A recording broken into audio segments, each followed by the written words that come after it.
Dear Ms. Gottemüller, dear Mr. Baranovsky, dear Denis and Eugenii, dear partners, friends and guests of today's event, it is my big pleasure to welcome you to today's session of our series, The World HandCOV'd. After we have talked about nation-states approaches in the corona pandemic and how they change in the face of the new world now, this is the first session that is devoted to an organization. Not the last one, but the first one, focusing at an organization that has been called both brain dead and the most important security organization in the world's history. I'm joining you today from Lithuania, as usually, and in this country, as well as in the Baltic states, NATO is seen as the insurance, the life insurance of these countries, so the perceptions are quite different. It is therefore a big pleasure that we have gathered very important and distinguished panelists today to speak with us about NATO and about the pandemic. We have a different situation regarding the experts. We have two papers again that you might have seen on our websites, or if you have not read them yet, I will strongly recommend you to read them. But one of the authors is not able to join us today. I'm talking about my colleague Philip Dienstbier, who was recently my desk officer for Eastern Europe and Berlin and is now in charge of security issues, NATO and transatlantic security, and who has been put in charge to organize a panel on the Adenauer conference, the main event of security issues in Konrad Adenauer Stiftung's headquarters in Berlin, which is happening at the moment. So he's not with us today.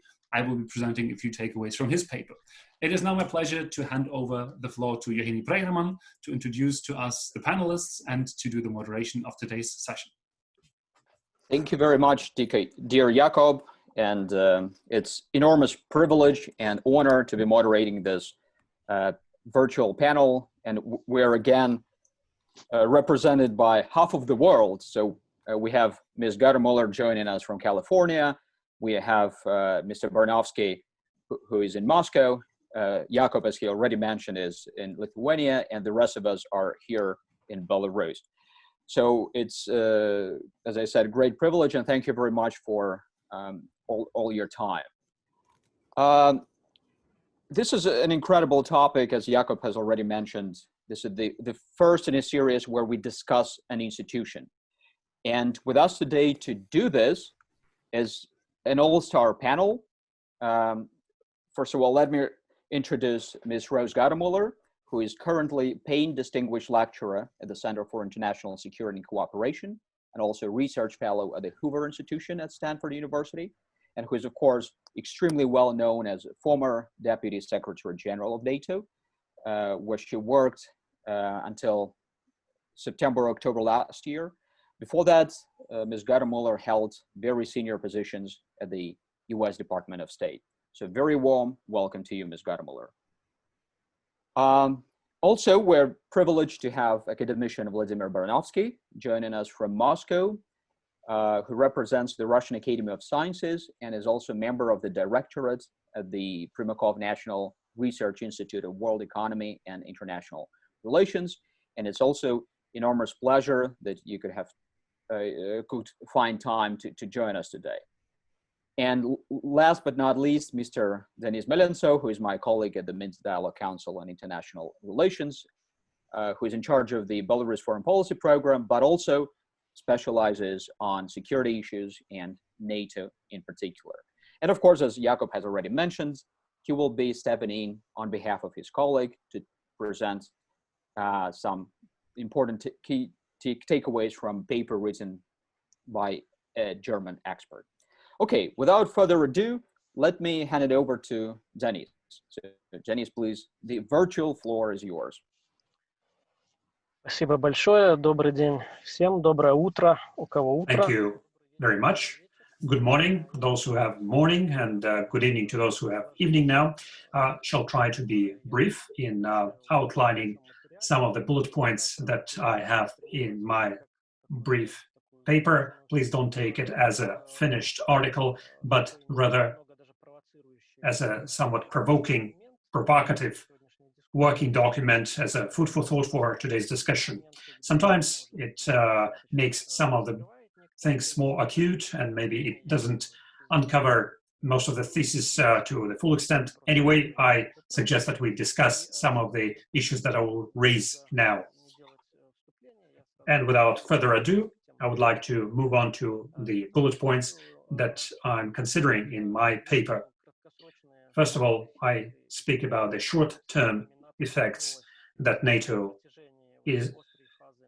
has faced in the course of the acute phase of the pandemic, the ones which are quite evident, the ones that are registered and recognized, and I shall also speak about the long-term challenges, the way I see them for the NATO in a longer-term future. As for the quick and short-term effects, which are made self-evident of the pandemic, I write about 4 of them. First is the reduction of the sheer scope and scale of the exercise, military exercise organized by NATO and its NATO members. And the biggest example of that would be Europe exercise, which boiled down to a much smaller military exercise with 6,000 man contingent, which didn't start in March as originally expected, but in June.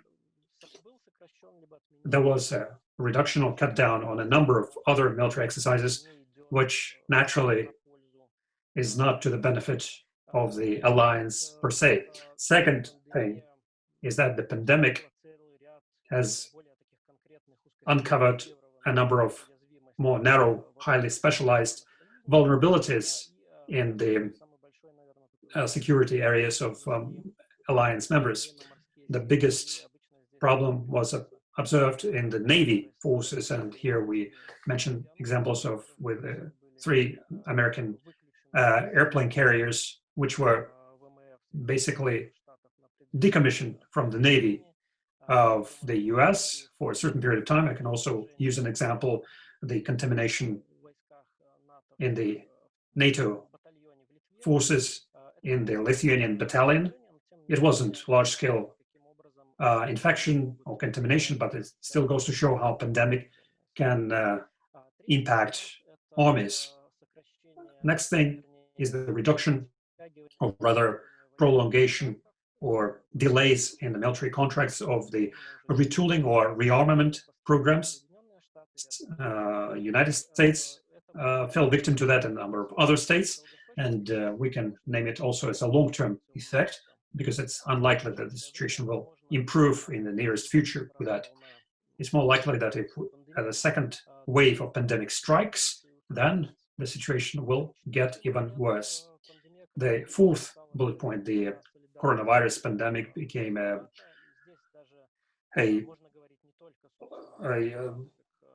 source for the consolidation of interests within NATO countries. We're not only even talking about NATO member states, but more generally with the trans-European, transatlantic solidarity within the region.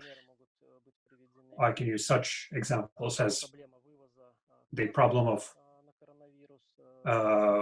transportation of coronavirus tests by American forces from Italy, and the most symbolic, outrageous example would be the aid of Russian military forces in Italy, which came earlier than NATO relief to Italy. Naturally, we can speak a lot about this aid and assess it differently from different angles. Some media were writing that what Russia provided, it wasn't really useful, but still the symbol of that first step should not be underrated. Speaking about the long-term challenges, here again I distinguish 4 bullet points. First is the reduction of trust within the NATO members, which is the logical conclusion of the original consequences that I mentioned during the acute period of pandemic.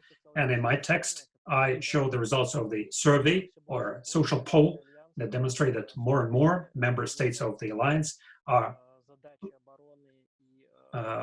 tend to rely in their security issues on the United States, and they themselves are simply unprepared to get embroiled in military conflicts in case of aggression of country A against NATO member state. And such trends are becoming ever more so self-evident, and we believe that in a longer term we shall observe such challenge if NATO, of course, doesn't come up with some in-depth restoration programs or restructuring of their intra-bloc solidarity. Second thing is the cut down of expenditures on defense issues. Now, NATO member states have started to face this issue. Partially, it's the consequence of the fact that countries have to allocate huge resources to restore their economies for the post-COVID period. And of course, it's highly unlikely that those threshold parameters of defense spendings of 2%, which were originally accepted as politically important.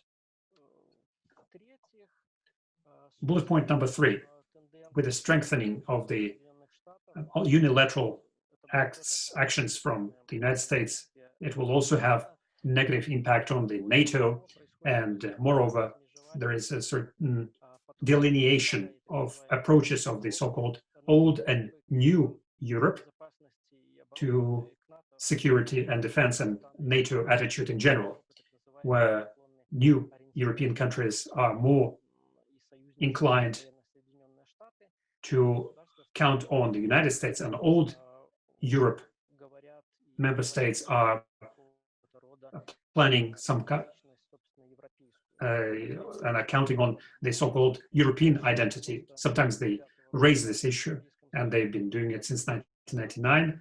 The European Union, and even earlier than that, they've been talking about their own security identity. Now we hear that European Union and European ally members need to invest into their European identity. And we heard from Ms. von der Leyen, she spoke about more independent and autonomous European Union here, and this trend, I'm sure, will get stronger after the pandemic.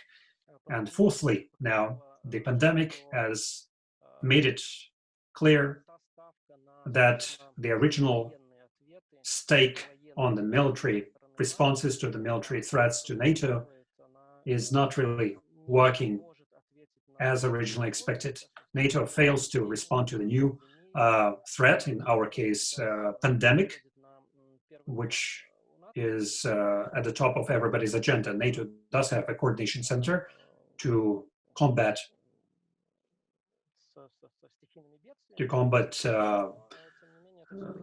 forces of nature and disasters, but this is a coordination body, rather, instead of an agency having protection means and proper capacities to come up with a proper relief response. So going back to the solidarity and trust problems, NATO will have to think harder on how to respond to this new non-military threats.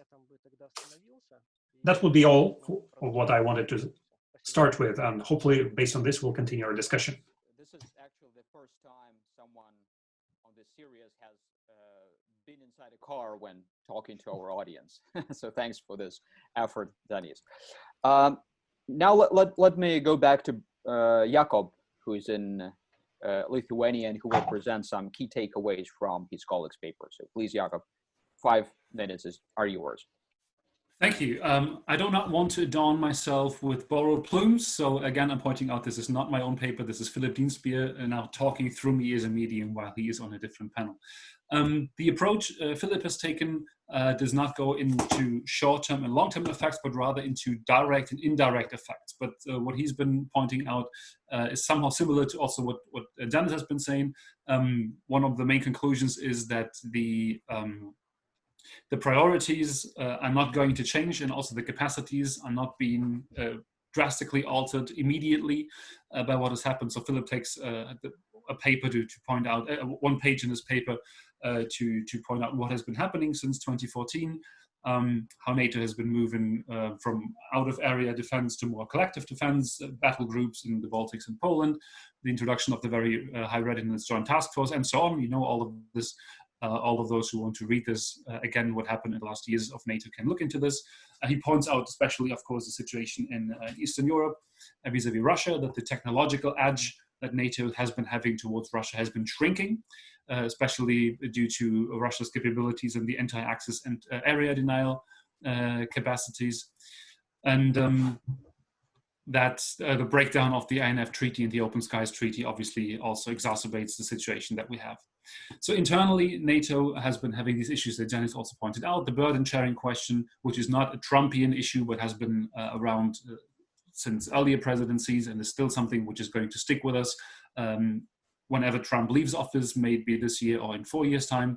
But still, the European states have been spending more. There's an increase of $130 billion since 2014 to the defense budget, but still only 8 countries fulfill this 2% margin.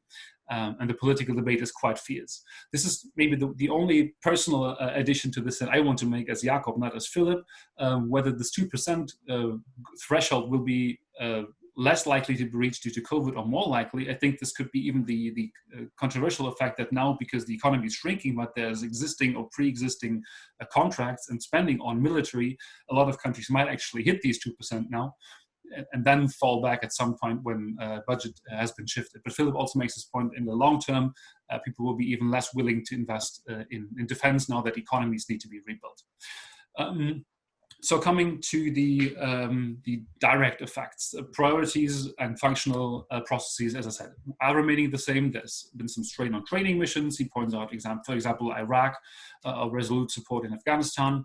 But this is short term, and also some of these shutting down of vessels or even of training bases have also been precautionary. So it was not that the virus knocked them out, but it was rather the measure of rather shutting down before the virus could strike. And cause even more damage. So this was a political decision. But still, he also quotes Mr. Stoltenberg that COVID does not undermine the defense posture in a significant manner. Nevertheless, there is some new awareness also in the alliance, especially because of the way that it took some time for the alliance to react, that unconventional threats also affect the defense capabilities. So it's a strengthening effect on resilience, which could be a takeaway, which is already happening at the moment. He points out how China and Russia have been trying to exploit the internal disunity in the alliance by, for example, supplying equipment and by making statements that the NATO is not working. But that NATO still has then been reacting by supporting members with airlifts and logistics through the Strategic Airlift International Solutions Program and through NATO's Euro-Atlantic Disasters Response Coordination Center. So there has been a response. It just took a while for NATO to get started. Now NATO is developing a plan for the second wave under the oversight of the Supreme Allied Commander Todd Walters, which is supposed to increase the capabilities of coordination, streamlining military support, harmonizing civil disaster management procedures. So this is not only military capabilities, but going into the societies, the political systems behind the countries or in the countries. So this is a takeaway, direct effect that because of this awakening now that is happening in future pandemics, NATO might be able to play a more active role in combating pandemics, or even within COVID-19 now for a second wave, it might be more prepared than it was when the virus struck. Coming to the indirect effects, he says the biggest effect, which is something we've been speaking about also in our series, is the absence of US leadership, which is a contrast to former pandemics. He says he calls it a far cry from former US reactions. He says that this time it has been coined by isolationism, cutting funding for the WHO, and focusing on blaming China for being the country where the virus started, and that this antagonism between the US and China will even exacerbate, or is exacerbating, the present situation, with the effect, which is again similar to what Jenny said, that the European member states will have to rely more on themselves and make a bigger contribution to the defense in this big power competition. So also the economic effects is an issue on the spending, be it in the US, so US citizens being even less willing to spend money on defending, from their point of view, defending the European states, whereas European countries have come through the crisis arguably better than the US and have now a better economic starting point. So they should be investing more, which is a long-term indirect effect. So the European countries might be more reluctant, also having to cope with their own economic damages. but the situation is not going to change dramatically. The only point that he also makes concerning Eastern Europe is that if the Russian economy is also suffering, if I remember correctly from our Russian panel, the expert said it was not so bad for the Russian economy, but if this was to be a long-term effect and Russia was struggling internally, the Russian leadership might be wanting to distract from internal problems by external adventurism. That could be a long-term effect on Eastern Europe's security situation, but this is a very indirect effect from the crisis. So much for Philip's paper. I recommend reading it directly. And now I will draw back from the conversation because I will be the one to make a conclusion at the end or a summary. So I will not be discussing with you, but be looking forward to listening. Thank you very much, Jacob, and our best greetings to Philip.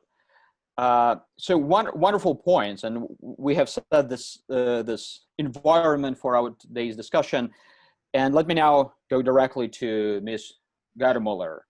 Your immediate reactions to what we've heard and your assessment of the strategic dilemmas NATO is currently facing, please.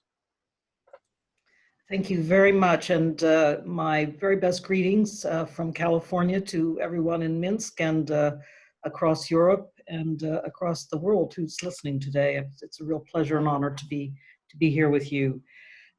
Let me just make a few comments. I could see by the tenor of the questions that were laid out before me in advance that there'd be interest in a lot of these issues.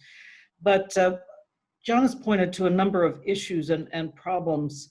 I do want to underscore what Jakob said. The cutback in exercises for NATO, for example, was taken as a precautionary measure before the level of infections could rise among the troops in the field. And I thought that was a very judicious response. And in general, I think, NATO reacted, there were a lot of problems with the reaction in Europe overall. And we saw it with the tragedy of the high numbers of deaths and infections in countries such as Italy and Spain. Some NATO members reacted very well: Germany, Denmark, Norway. So it was an uneven reaction across the alliance. Some reacted faster, some reacted more slowly and ended up with a bigger problem. I think NATO, as a multilateral organization that operates on the basis of consensus, did okay. It did pretty well. I think you're right, Jonas, they could have moved faster, and Jakob made the similar comment, but for an organization that is a defense and deterrence alliance and not focused on disaster relief, again, a point that Jonas made, it wasn't bad. And in fact, I'm quite proud of the organization for the way they did after a period of time, a rather short period of time in March. They began to organize the heavy transport lifts of medical equipment and also to begin to move patients around Europe if there was assistance needed for intensive care beds. For example, they were ferrying patients from Italy to Germany, for example, to the hospitals there. So I thought NATO actually responded well with the tools that they had available. And that was specifically the heavy lift capability that's based at Papa in Hungary.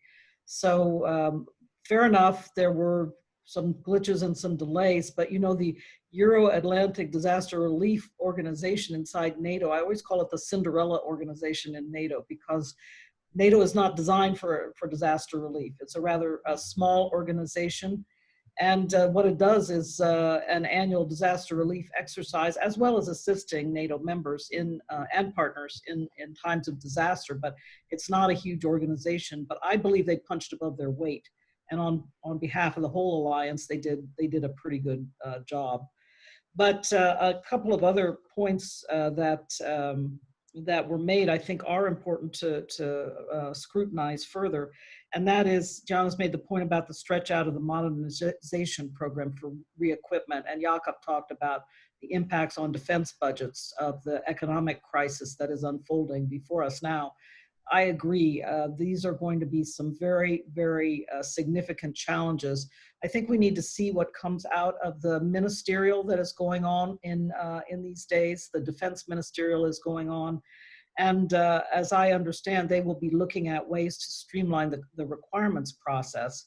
in order to be able to respond to just these issues that Jonathan and Jakob have raised, in order to really be able to prioritize what is going to be needed in a time when obviously there will be a lot of demands on national budgets from the social welfare and health insurance side of things. So I do think NATO will try to be getting ahead of that problem now by reconsidering how the planning for requirements is done. But let's see what comes out of the Defense Ministerial with regard to that. And then we'll be able, I think, to make a better judgment. One point I think it's important for all of us to ponder, this notion that the United States will be absent from Europe, or the absence of US leadership in this particular crisis. It does, frankly, as an American citizen, and I'm speaking very frankly, but it does pain me that the United States has absented itself from European institutions, and not only NATO, where it is a full member, but also from interacting with the EU and trying to cooperate well with the EU. This pains me very much. But I want to also recollect for all of us that the pivot to Asia began under President Obama. And already at that point, it was clear that the United States in this century would be spending more attention, more focus on Asia, and be putting more of its military resources into the Asia Pacific, or as we now say, the Indo-Pacific regions. So I think that pivot was interrupted by the Russian invasion of Crimea in 2014, and the refocus then of NATO on the necessity of response to that action. Therefore, there was a great deal of attention put into the deployment and certification of the battle groups in the Baltic states and in Poland. Now on reinforcements in subsequent ministerials after Warsaw in 2016, the focus has been on how to intensify and speed up reinforcement as well as develop resilience. These are all important steps and they needed to be taken. But increasingly, the United States will be, I think, paying renewed attention to the situation in Asia. We already see that happening. And that's a reality for the Europeans to digest. No matter who is in the White House come 2021, they will have to be thinking more and more about taking the initiative for their own defense. And what that means for NATO, I think, will be that there will be others stepping forward to take more leadership than the United States. I, for one, hope that the United States will be fully back at the NATO table if a new president should arrive in the White House next January. But, you know, we can't be sure. And in any event, whether it's a Democrat or a Republican, the pivot to Asia is a permanent effect at this point. And that is why, despite President Macron's rather sharp words that NATO is brain dead, et cetera, he had a point to say, we in Europe need to pay attention to our own defense. We need to pay attention to what resources we need to put into our own defense and be taking more responsibility for leadership on these matters. So we will see what happens, but I think that's a very important point because Jakob made the point that Europe will have to rely more on themselves. Well, yes, they will, but it's not just because of the pandemic. The pivot to Asia has long been in train, and it will continue. That said, I do not expect NATO's attention to move to Europe.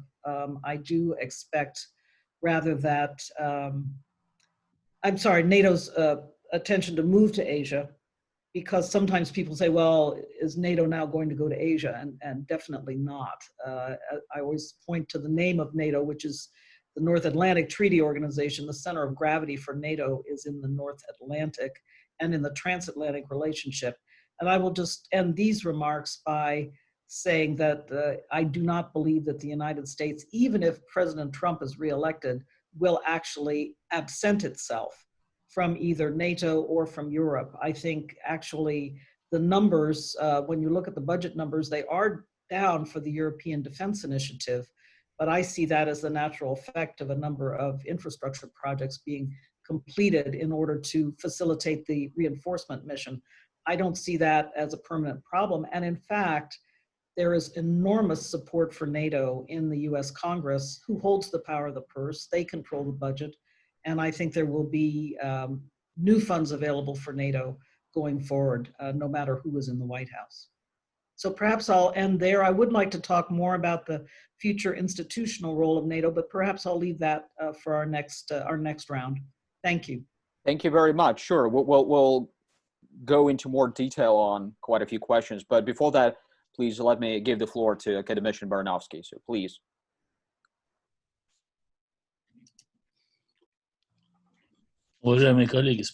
Distinguished colleagues, thank you very much for giving me the floor. Thank you for the great opportunity to participate in this discussion.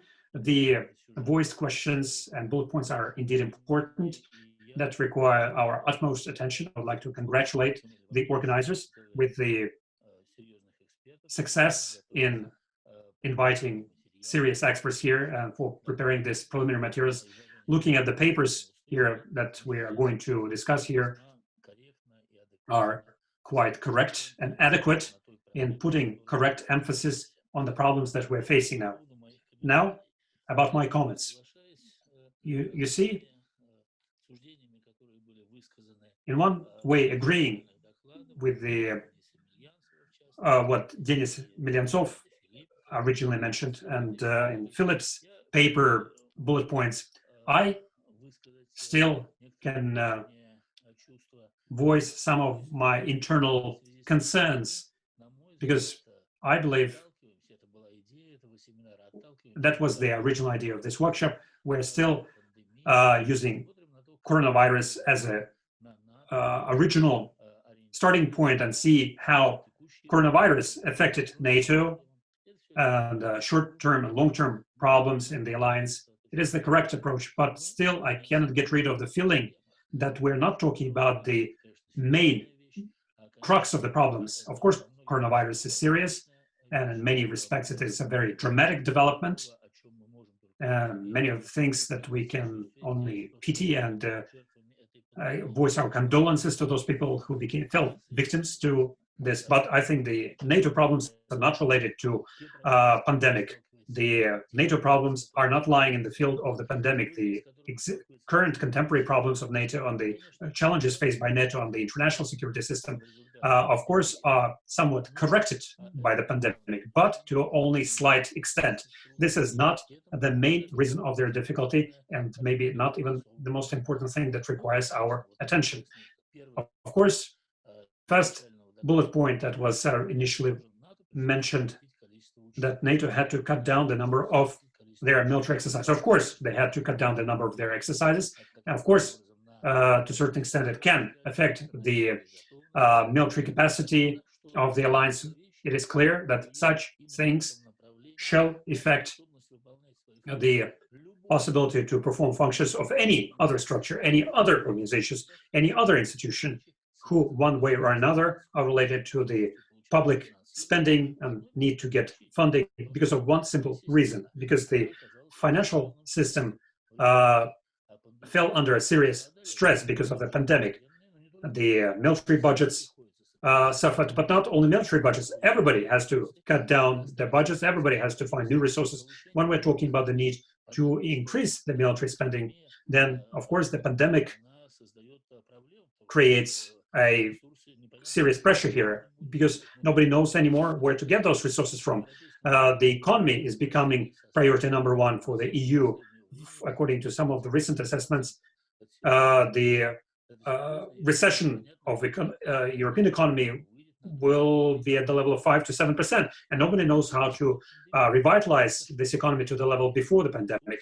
And of course, to find new resources under these circumstances, new financial capacities to address military tasks is more than difficult. This is quite a natural problem, and this, of course, deserves the attention. But still, I would like to underline that not here lies the most serious problems of NATO. The main problems are related to the challenges faced by the organization, and this is where we should focus our attention. Although I believe that it was correctly put in the speeches of our two distinguished representatives that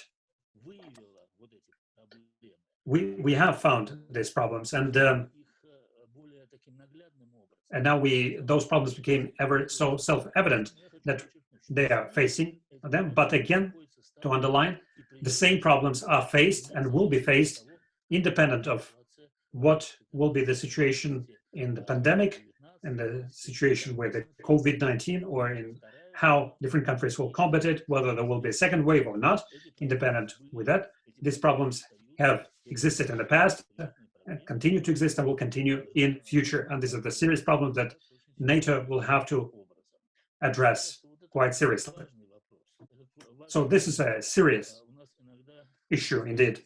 Sometimes such an opinion is voiced that such dramatic things are happening because of the coronavirus, that everything will change radically. But my idea is that nothing will change radically. New motives and motivations, a new emphasis will appear, new U-turns maybe, which were mentioned in our colleagues, but they're not crucial and they're not fundamental to speak that because of that, some new strategy will appear, new reality or new situations. This is the main thesis that I would like to voice here. Next, speaking about strategic challenges that the NATO is facing or will face, I think they can be detected not even if you link them to COVID-19 at the three different levels. Ms. Gettemüller already reminded you that NATO originally was created as a purely military structure, which was not designed to handle disasters like the ones that they expect to handle when we're talking about COVID combating. We remember very well that after the end of the Cold War, there was a question or a problem how to find new raison d'etre for this military alliance. In the post-Cold War, nobody knew what to do with that organization. And this problem was solved by promoting a new concept or idea that this military, that the other functions of an alliance should receive higher emphasis vis-a-vis military functions. We look at the more recent times now, whatever is related to Ukraine, activization of Russian role. On the first look, they have restored the situation with NATO that happened in the past. Again, the military functions of alliance are becoming ever more so relevant. They're needed to perform the basic function. So I believe that the strategic challenge that NATO is facing today is to find an adequate ratio between their ability to solve military tasks and the ability to solve tasks which go beyond the purely military scope. So I'm formulating it very generally, but it's also important to be mindful of, for NATO, of crucial importance is the idea of joint defense, but of equally importance for NATO, not only the joint defense, but also high level of political coordination. Sometimes it happens, sometimes it doesn't. And the coronavirus, it comes from the category of those problems that require higher coordination, which goes beyond purely military scope. Second problem, or second level of challenges, again, we see the legitimacy of the confrontation with Moscow. We spoke about it in the past because of the developments of the past few weeks. I would like to urge you not to forget about the good lessons of the past. Sometimes we could get good lessons out of what happened in the past. For instance, in the first period of the Cold War, the same challenge is faced here. NATO needs to have efficient military capacity in order to neutralize what they consider a military threat from Moscow, but at the same time, they need to have a possibility for cooperative interaction with the other party. So this is a seemingly contradictory task.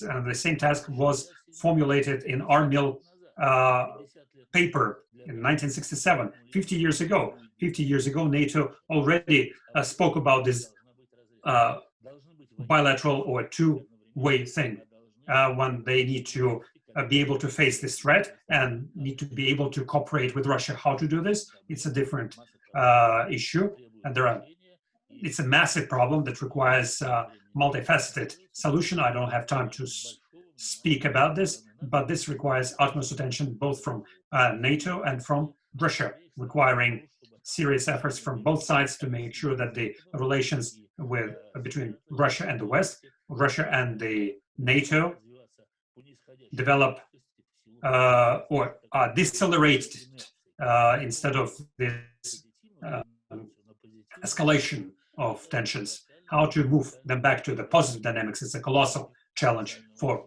both of us, requiring separate discussion. But there is yet a third dimension of problems, which is also a strategic challenge for NATO. It was mentioned previously. It is quite a conventional problem, conventional collision of relations between the United States and Europe, the problem of efficiency of involvement of United States to ensure the defense of Europe, the reliability of American military guarantees, and the capacity of Europeans to formulate their own interests and protect their interests and promote them, and sometimes even going in conflict with the United States. Again, I would like to underline, this is not a new problem at all.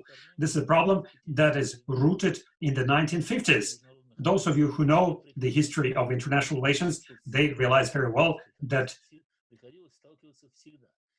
always Europe encountered this. This is like an existential problem for them.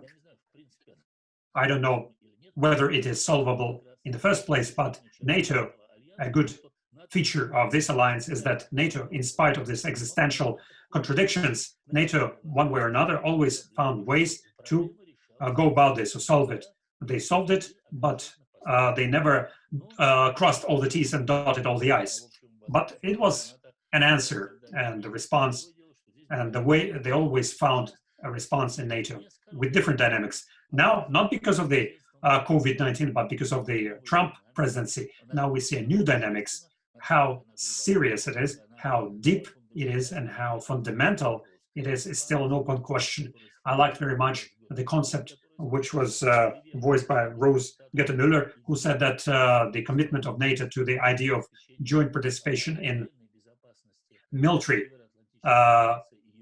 capacity or security of North Atlantic Alliance will not depend on who is going to win in the next presidential elections. I also believe so.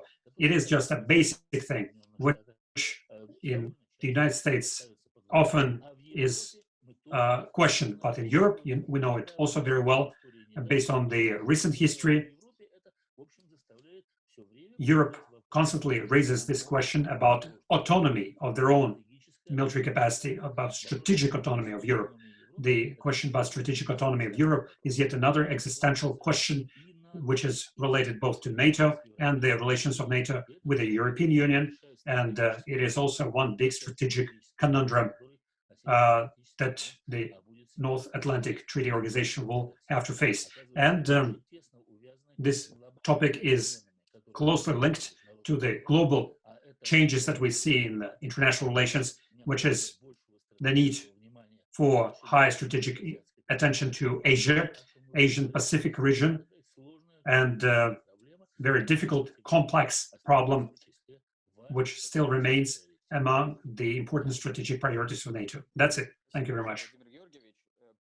Thank you, Vladimir. Before we continue our discussion, I would like to remind those people who are viewing us both in Zoom and in Facebook that we'll be glad to take your questions and voice them for our speakers. That's why you're welcome to leave your questions in the chat of Zoom or send them to the Facebook of account of Minsk Dialogue and Konrad Adenauer Stiftung. The Harmel report was already mentioned here, and I think reading the Harmel report, and it dates back to 1967, personally, I had a feeling that many of the problems that were somehow discussed in the process of preparing the report and in the report itself reminds the strategic dilemmas that NATO seems to have now. But both in those days and now, what we keep hearing is that NATO is uniquely capable of adapting to changing environments. And just a few weeks ago, the German Defense Minister Annegret Kramp-Karrenbauer wrote a piece where she also made this point that the secret of NATO's longevity is its adaptability. But given that, and we've already discussed it, and Ms. Guttermuller spoke about this, and Mr. Baranovsky as well, that there is this pivot to Asia, which is nothing new, and it started happening during the Obama administration. And we'll understand that the epicenter of geopolitical tensions is quite quickly moving to Asia. So what should this adaptability by NATO look like so that the organization really preserves its relevance for the present day?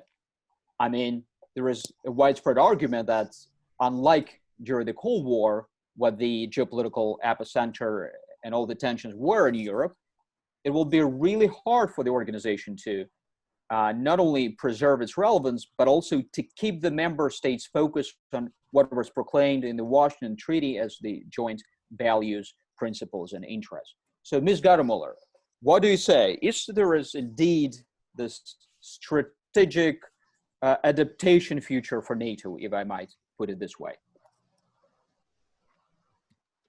I absolutely agree that the adaptability of NATO is its greatest resource and its greatest advantage, really. It has proven itself very adaptable. I already noted the fact that NATO, responding to the invasion of Crimea, turned its attention away very quickly from out-of-area operations, although it remained in its train, advise, and assist mission in Afghanistan. That is changing now. We can talk about that.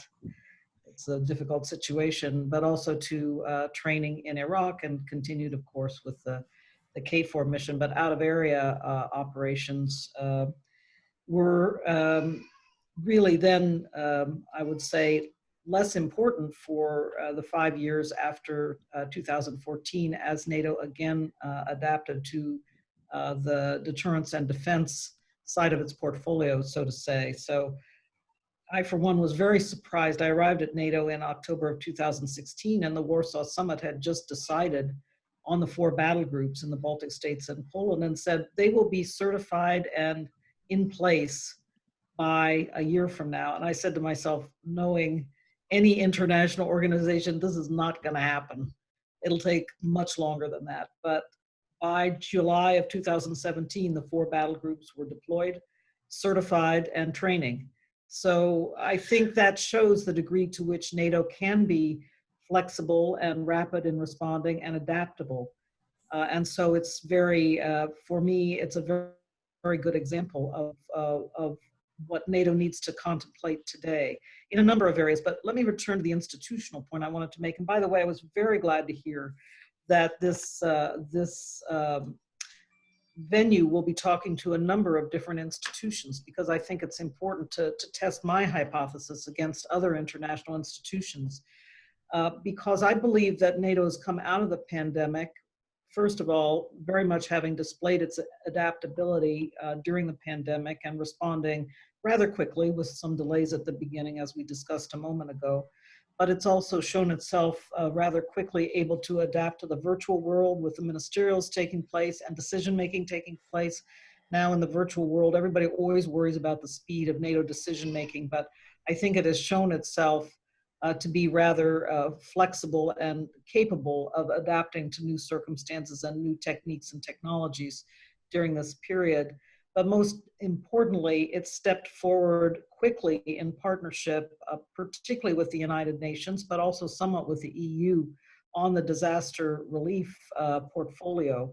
So I wanted to say that I think NATO is well positioned now to take somewhat of a leadership role as we consider going forward the role of international institutions. This is a larger point, but it is, in my view, one of the fundamental results that may be coming out of the pandemic, that there will be an overall review of the role of international institutions and how we can get them to function more efficiently and effectively in this post-pandemic environment.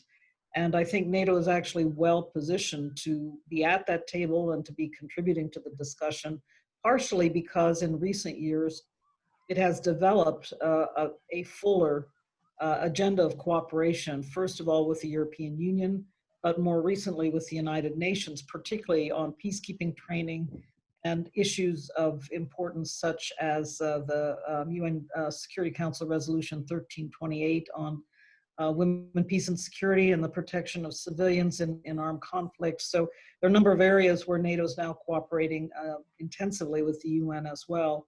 And the AU, the African Union, also cooperation on peacekeeping training. So thinking about the security challenges coming at us as we move forward, they will not go away, and we will also have to deal with continuing waves of this pandemic.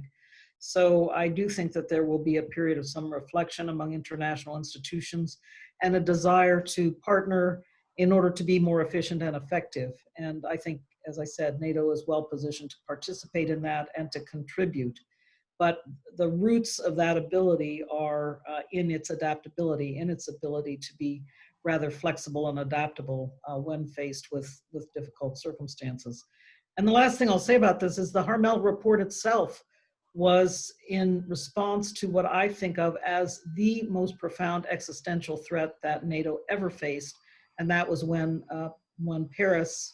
Charles de Gaulle decided to withdraw France from the military command of NATO and kick NATO headquarters out of Paris. So they ended up, landing in a cornfield close to the airport in Brussels in an old military hospital. Well, actually, it was a pretty new military hospital at that point. But the organization could have fallen apart right then. But it was thanks to Pierre Harmel and his rapid work to put together the Harmel report and come to a new consensus that NATO was able to have, again, the foundation to move forward. So Vladimir is quite right. These stresses and strains, these tensions are at the heart of the existence of the alliance between, the United States providing for so many resources and the Europeans feeling perhaps they can get away with some free riding. These tensions have always been there, but my view is that NATO deals with them rather well. And we have an immediate follow-up question from Professor Vyacheslav Pozniak from here, Belarus.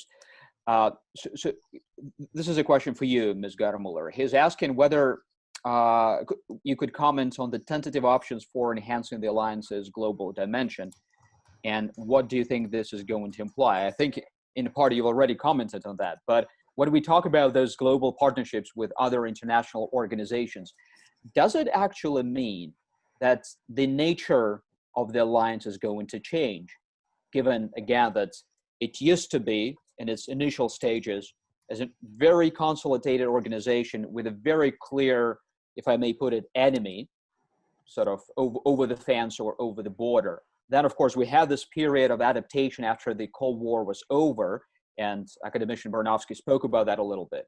But do all those potential partnerships with the UN and the African Union, which you just mentioned, mean that there is this further transformation of the identity of the organization? And does it mean that the values it's going to be based on are also going to transform in that respect? Well, I don't see the values transforming. I can say that right off the bat because they are inscribed in the Washington Treaty, the founding document of the organization, and those values are the values of democratic principles, the rule of law, etc. And they are at the heart, again, of NATO's identity. And until a nation is ready to sign up to those values and sign the Washington Treaty, they are not ready for NATO membership. So I don't think that is going to change in any way, shape, or form.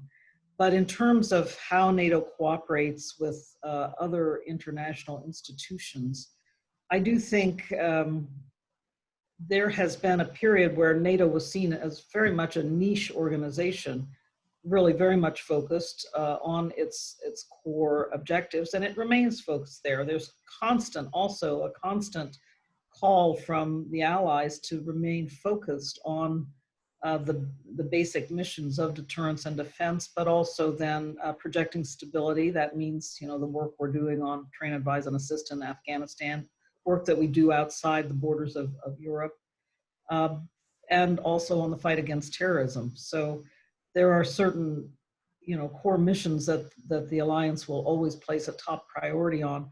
But at the same time, it is, I think, capable of providing, at a minimum, some lessons learned for other organizations. And I mentioned the peacekeeping training, where NATO approaches to peacekeeping are considered the gold standard by these other organizations. So I think that's important.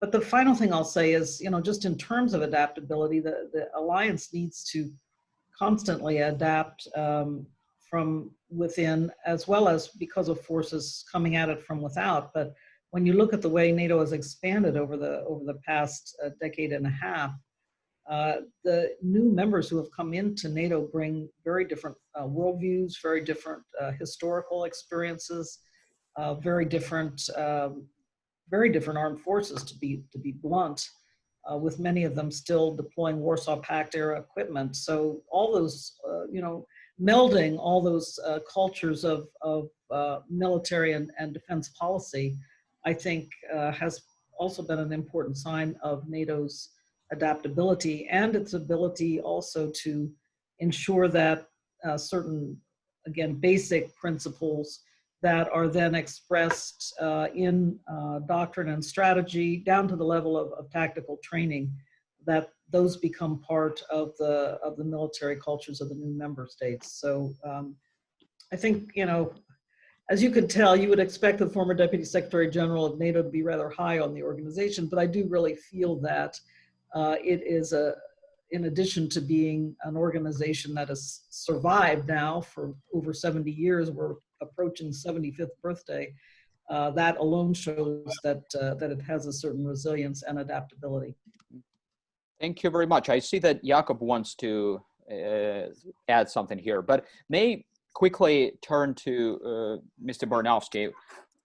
As we see, the former Deputy Secretary General is really quite optimistic about the organization's resilience and its possibility to adapt to the current changes in the international system. But would you agree, looking at all these developments from Moscow?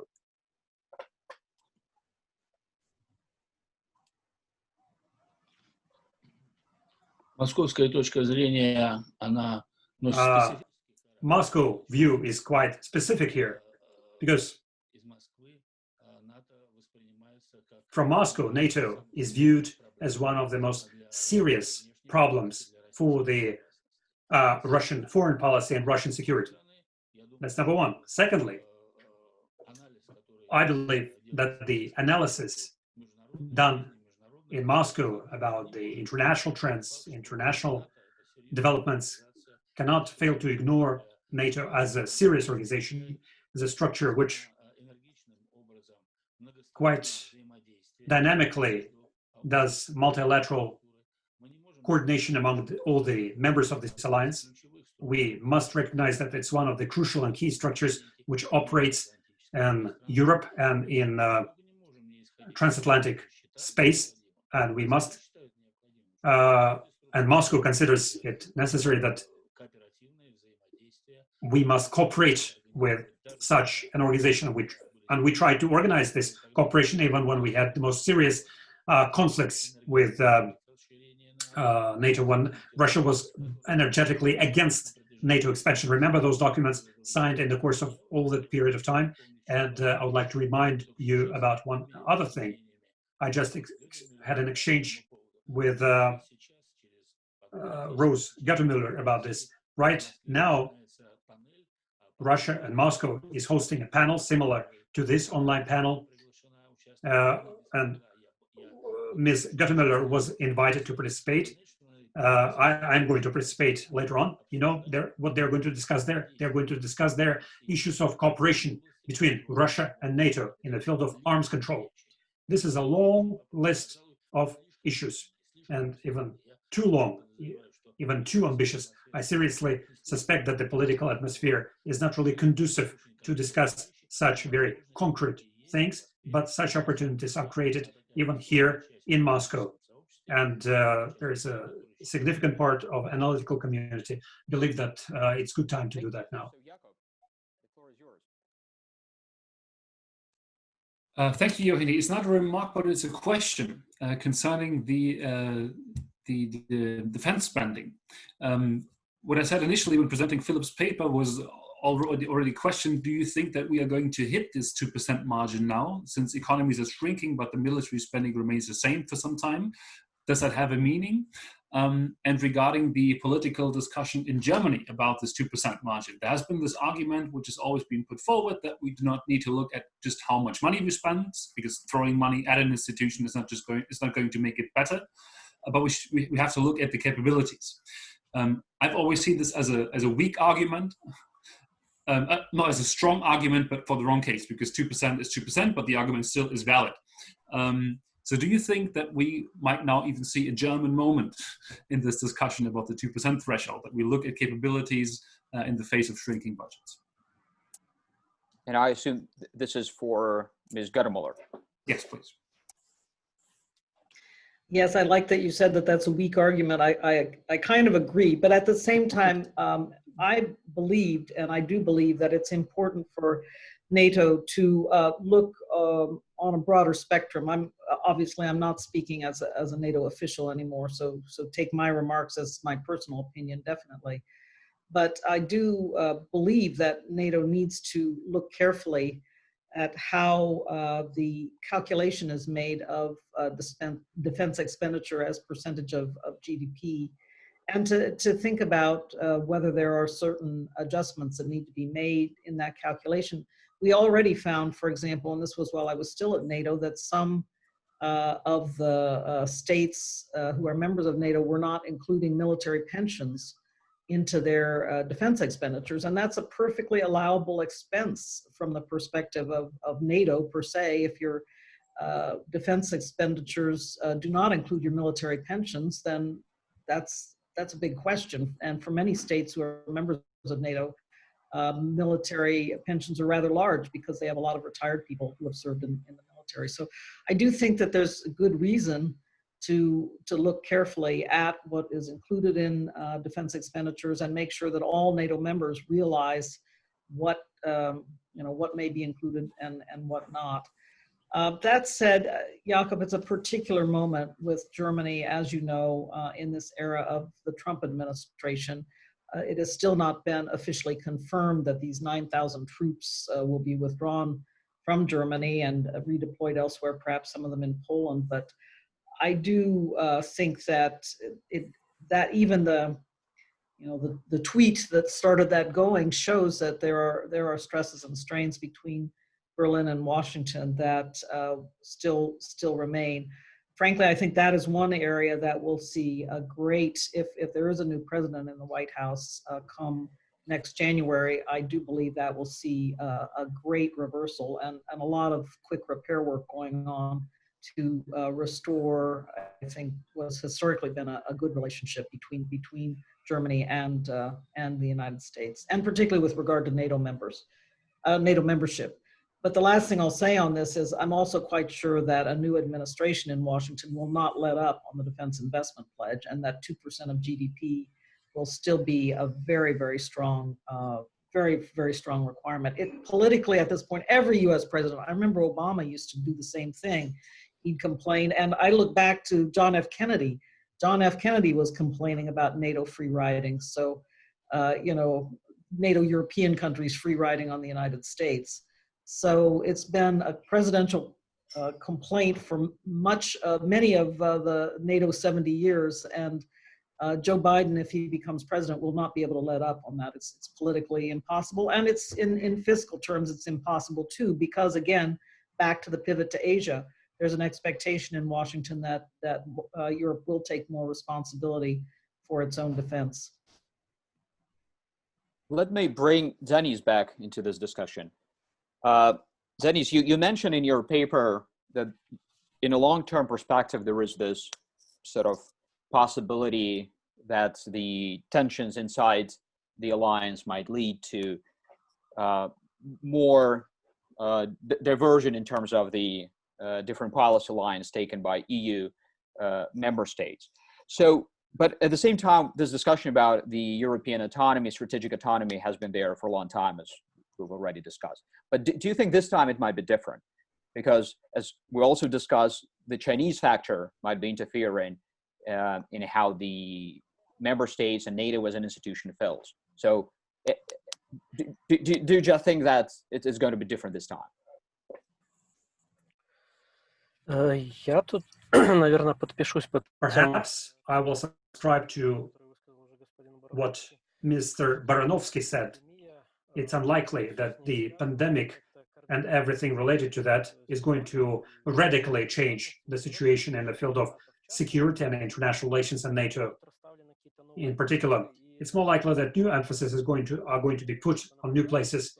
At least we're already observing it when in the EU and some European member states and NATO member states, these regions have received an additional impetus to speak again about European autonomy and the need to create a European army. This concept is revisited once in a while, but with each new step, with each new iteration, one way or another, Europe comes closer to, indeed, an autonomy from the United States, be it institutional thing, programmatic things, or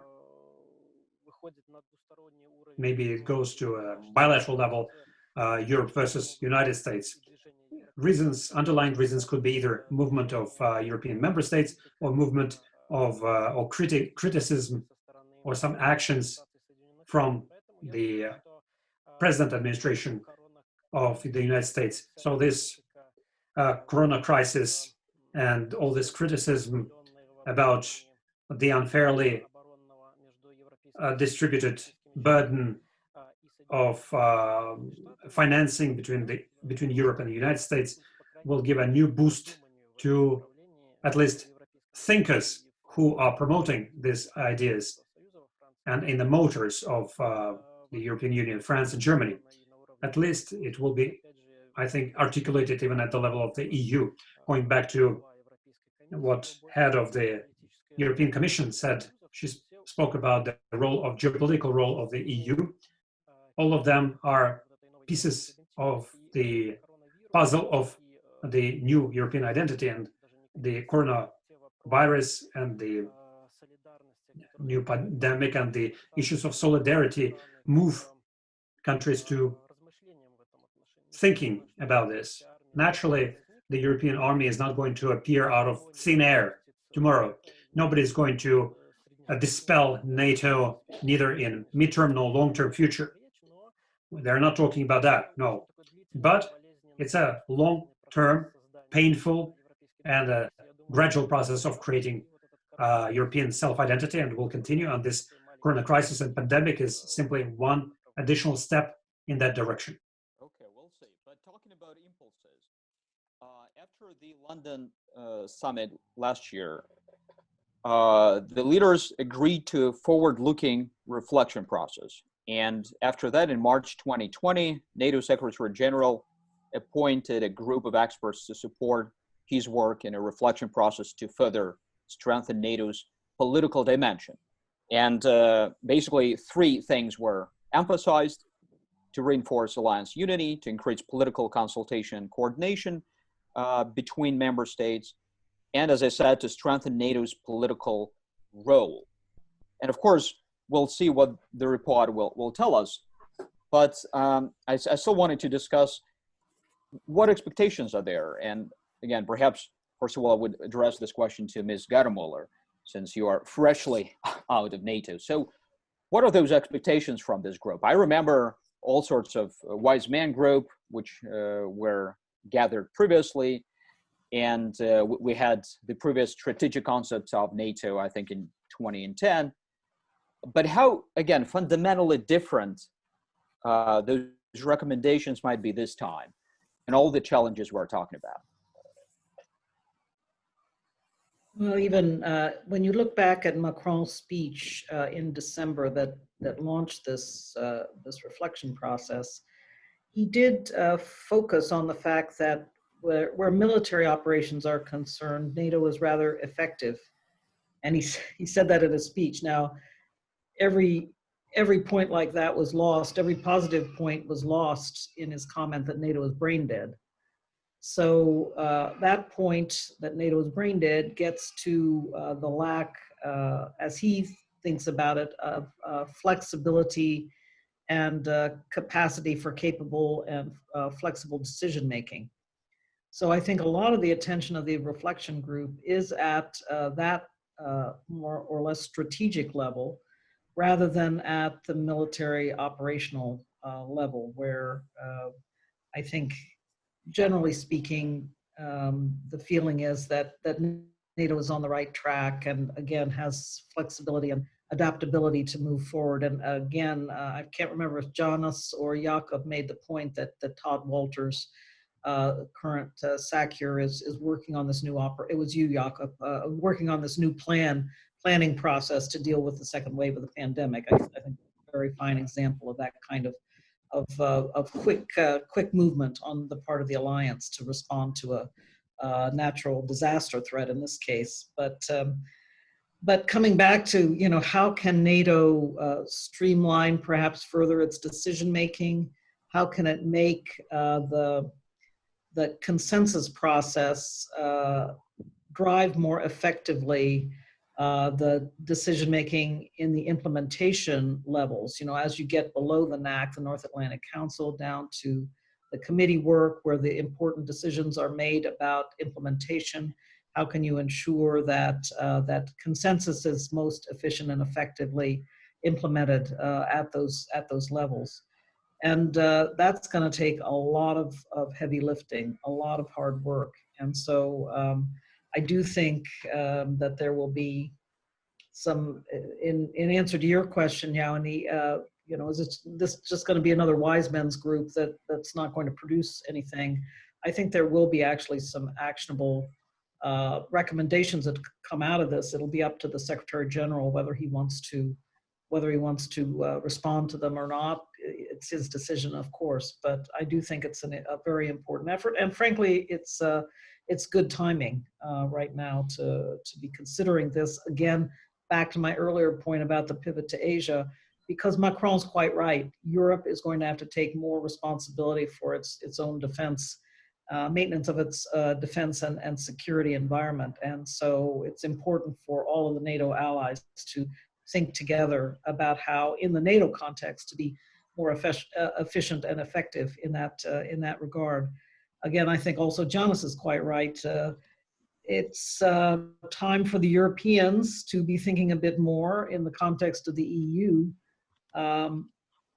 And so I don't know, Jonas, if there will be more impetus dealt to this on the back of the pandemic, you know, as that period gets behind us of dealing with the pandemic. But I do think that there will be really a renewed effort inside the EU to consider these questions as well. But the last thing I'll say is, from a NATO perspective, and I always argued this as well as Jens Stoltenberg when I was working with him as DSG, you know, as long as these European Union resources are available for NATO operations, there's no contradiction. In fact, the more the EU gets into providing for its own defense capabilities, the more that helps with the burden sharing problem from the perspective of NATO, if those capabilities are made available for NATO operations. So that's the most important thing from NATO's perspective. We're slowly approaching the end of the session. So the very last question to all the panelists, and that has to do with one of the core questions we are addressing with this project, the World HandCOV'd. It has to do with the implications of the pandemic and the global shifts for Eastern Europe. So the question is as simple as this: what recommendations would you offer to East European nations in light of all those strategic dilemmas faced by NATO? And of course, when we talk about Eastern Europe, we always need to clarify what exactly we mean. We approach this concept in a kind of geographic way, meaning all this area between Central Europe and somewhere in Russia. And of course, we all realize that in Eastern Europe, you find very different countries in terms of their strategic orientations and even membership of organizations. So you have some countries which are part of NATO, others are part of the Collective Security Treaty Organization, others are trying to be neutral. But do you think there is any sort of piece of advice we can offer to these quite diverse countries in this small part of the world that will be helpful in terms of cooperating with NATO and not sort of creating additional problems between themselves and the neighbors and perhaps even NATO? So let me begin with Janis. Ну, как мне кажется, The way I see it, the pandemic is a sort of reminder to all of us that aside from the military enemies and threats, there can exist threats of a totally different nature. And we need to think and be mindful of them as well. And members of the alliance, members of other military political blocs must be mindful of such potential threats. On the other hand, the same pandemic demonstrates great new opportunities for potential cooperation between the NATO member states and non-NATO member states. And when they jointly can combat such existential threats, not only pandemic, but maybe some other non-military things. Naturally, such countries as Belarus, who are non-member, non-NATO country, they do cooperate under different programs with NATO, among other things. But again, the pandemic has demonstrated that there is a lot of room for improvement, and there are good objects that can become the pillar for our joint communication. And another thing that I mentioned in my paper, and I would like to reiterate it again, that pandemic is a hint to all of us that maybe we need to de-escalate the tensions in Europe related to these military trainings, among other things. And this pandemic can become a reason, good reason, when the density of this military trainings and exercises can be dispelled. And on the other hand, countries can move forward towards non-military collaboration. Thank you. Vladimir, do you have anything to say? I could agree with all the points which have been just formulated by Janis. Sorry. Извините. Oh, I'm sorry, my bad. I'm ready to subscribe under everything that Denis just said. I believe that the pandemic itself could have played a role of a unifier, but I have serious doubts that it will. Now it seems like it's a huge problem which can fundamentally affect the mindsets of people and nations, the way we reflect about things, about international political imperatives. But after some period of time, I'm sure it will be part of the past, and some other more basic factors will become top of our agendas. But still, I would like to entertain hope that among those important basic factors will be the factors oriented towards cooperative interaction instead of confrontation with each other. When in the past, I mean Russian Federation, when Russian Federation tried to build communication with NATO on the agenda, which is principle for NATO, which is about military security. To a certain extent, we succeeded, but largely it didn't lead to the expected result.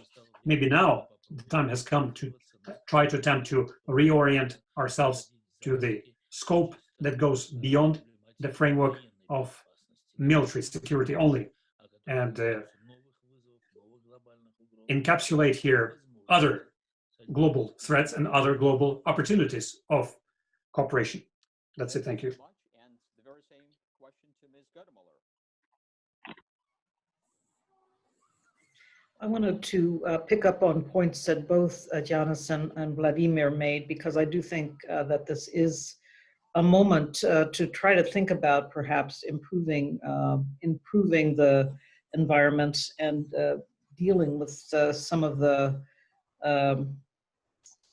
I would say the uncertainties and the difficulties that we've had because of the potential recently for incidents in the air and incidents at sea.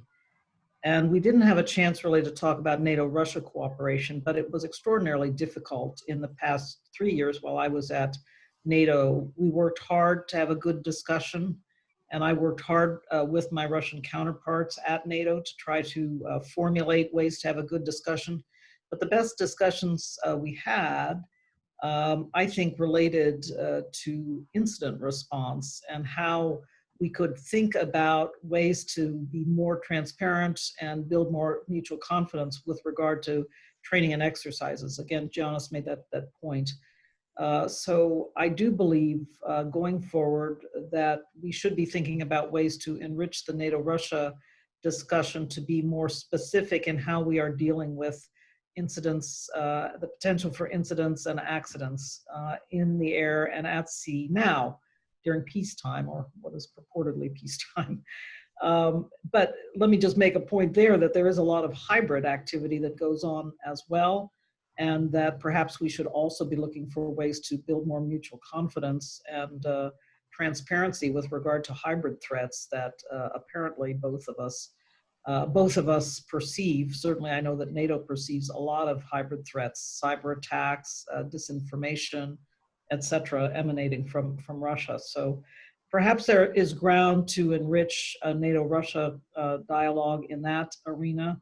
Vladimir spoke about perhaps doing some work in that regard in the arms control area. Frankly, I'm thinking about this as we are talking, Vladimir. I'm not sure I would move immediately toward hard arms control negotiations like a new CFE negotiation or something like that would involve NATO and Russia, but instead and Belarus, by the way, of course, very important, would be involved in such talks.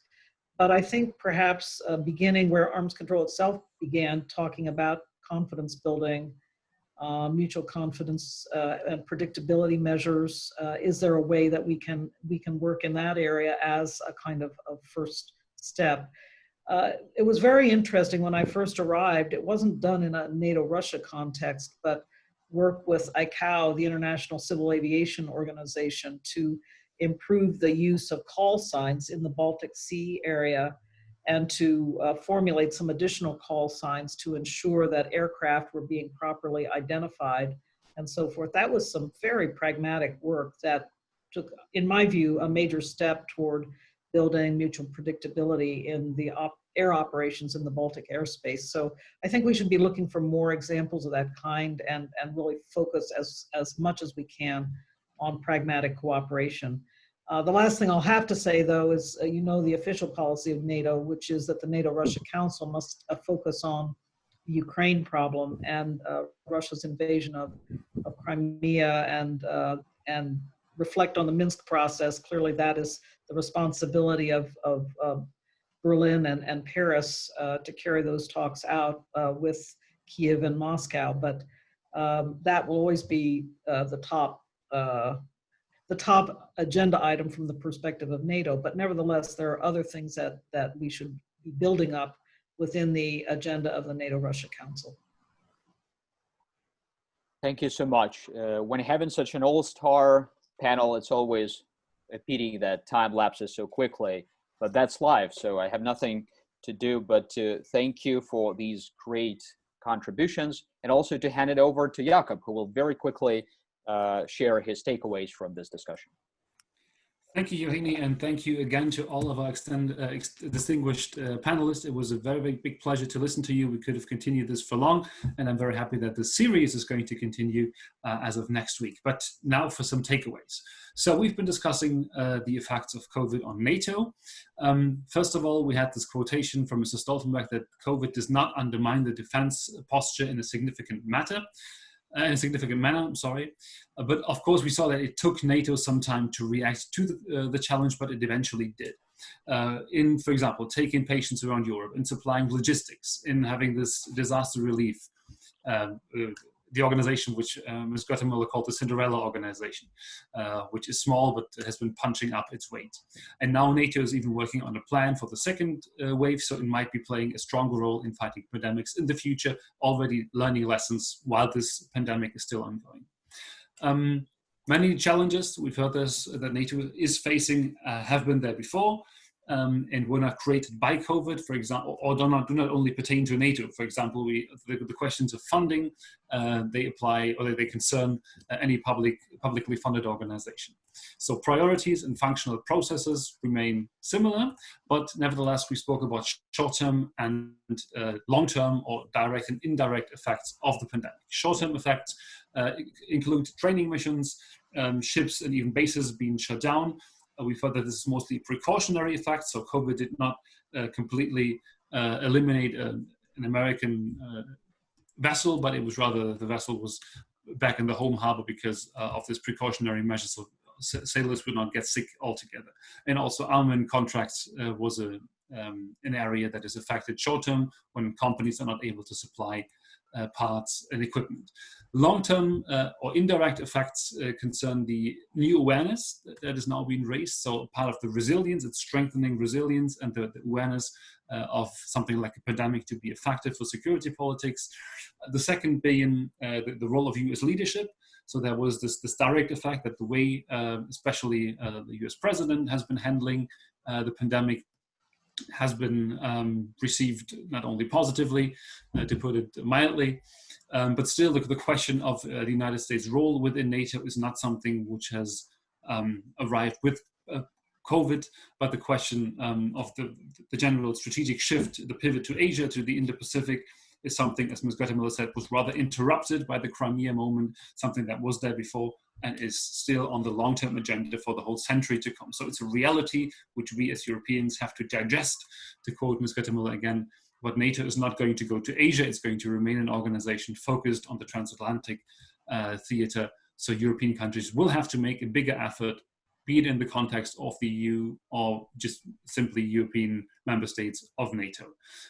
Janis mentioned in his paper and during this conversation that there's a kind of split within the European Union between old and new Europe when it comes to the question whether Europe should beef up its own capacities and strategic autonomy or rather seek stronger alliances with the United States. So there's some homework to be done here.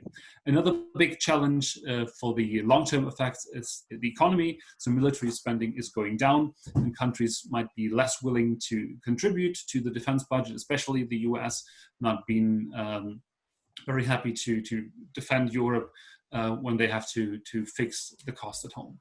So even with the new president, the question about the 2% target is not going to go away, but it's going to stay on the agenda and has been on the agenda since at least JFK.